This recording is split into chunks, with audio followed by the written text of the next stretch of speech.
আসসালামু আলাইকুম, welcome back to my channel cakes. আজকে যে রেসিপিটা নিয়ে আসছি এটা খুবই মজার, ইজি এবং পপুলার একটা চিজ কেকের রেসিপি। তো আমাদের এই চিজ কেকের রেসিপিতে কি কি উপকরণ আছে সেটা জানিয়ে দিচ্ছি। ফার্স্টে আমরা নিয়ে নিয়েছি ফিলাডেলফিয়া ক্রিম চিজ, তারপর আমরা ইউজ করব এর সাথে dairy whip cream, master gourmet. আর মাস্টার গুরমেট হুইপ ক্রিমটা ইউজ করলে এটার টেস্টটা খুবই ভালো আসে, আর ফিলাডেলফিয়া ক্রিম চিজটা ইউজ করলে চিজ কেকের টেস্টটা খুব ভালো আসে। এর সাথে আমরা ইউজ করবো অল্প পরিমাণে ফ্লাওয়ার, সুগার, আর ইউজ করবো আমরা একটা ডিম। তো আমাদের রেসিপিতে কী কী আছে সেটা জানিয়ে দিলাম। এখন আমরা মেন প্রণালীতে চলে যাচ্ছি। এখানে আমরা নিয়ে নিচ্ছি 150 গ্রাম ফিলাডেলফিয়া ক্রিম চিজ, আর এই ক্রিম চিজের সাথে আমরা মিক্স করে দিব সুগার নিয়ে নিচ্ছি আমরা 70 গ্রাম।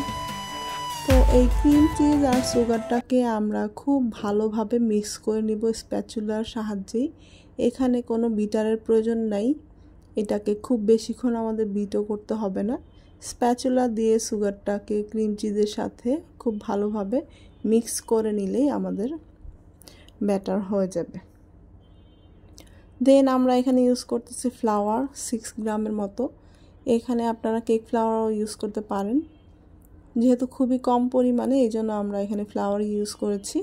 তো এখানে আমরা এখন মিক্স করতেছি একটা ডিমের ইয়েলো আর হোয়াইট পার্টটাকে আমরা হুইস্ক দিয়ে একটু বিট করে নিচ্ছি। একটু বিট করে নিয়ে আমরা এটাকে চিজ কেকের ব্যাটারে দিয়ে দেব। আর চিজ কেকের ব্যাটার দিয়ে এটা আমরা খুব বেশিক্ষণ বিট করব না, খুবই অল্প টাইমের জন্য জাস্ট হুইস্ক করে নিব, তাহলে আমাদের ব্যাটারটা রেডি হয়ে যাবে। আর লাস্টলি হচ্ছে আমরা এই ব্যাটারে অ্যাড করব dairy whip cream, master gourmet. এখানে ডেইরি হুইপ ক্রিমটা ইউজ করাটাই বেটার, নন ডেইরিটা ইউজ করলে টেস্টটা তেমন একটা ভালো আসবে না। তো এইটাও আমরা খুবই অল্প সময়ের জন্য মিক্স করে নিব, জাস্ট হুইস্ক দিয়ে একটু হুইস্ক করে নিব। এখানে খুব বেশিক্ষণ বিট করা যাবে না বা হুইস্ক করা যাবে না, ওভার মিক্স করলে টেক্সচারটা ভালো আসবে না। তো আমাদের ব্যাটারটা রেডি হয়ে গেছে। তো আমাদের ব্যাটারটা রেডি হয়ে যাওয়ার পরে আমাদের নেক্সট যে কাজটা সেটা হচ্ছে আমরা এই চিজ কেকের ব্যাটারটাকে একটা স্প্রিং ফর্ম প্যানে ট্রান্সফার করে দেব।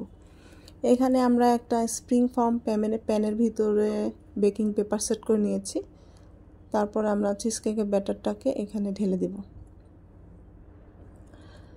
আমাদের চিজ কেকের ব্যাটারটা ঢালা হয়ে গেছে। এখন এইটাকে আমরা একটা প্রিহিটেড ওভেনে বেক করব। আমাদের ওভেনটা 220 ডিগ্রি সেন্টিগ্রেডে প্রিহিট করা আছে এবং এইখানে আমরা কেকটাকে বেক করব 40 থেকে 50 মিনিটের মতো।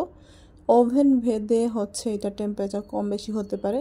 আমাদের কেকের ফাইনাল আউটকাম দেখে বোঝা যাচ্ছে যে কেকটা পারফেক্টলি বার্ন হয়েছে এবং এইটাকে দেখা যাচ্ছে যে অনেকটা জিগলিও আছে। তো আমাদের কেকের মিডলের যে টেক্সচারটা সেটা কেমন আসছে সেটা কেটে আমি একটু দেখাচ্ছি। কেকটা খুবই সফট হয়েছে এবং খুবই ক্রিমি হয়েছে। আমি একটা স্পুন দিয়ে কেকের ভিতরটা একটু দেখাই দিব যে কেকের ভিতরটা কতটা সফট, কতটা ক্রিমি হয়েছে।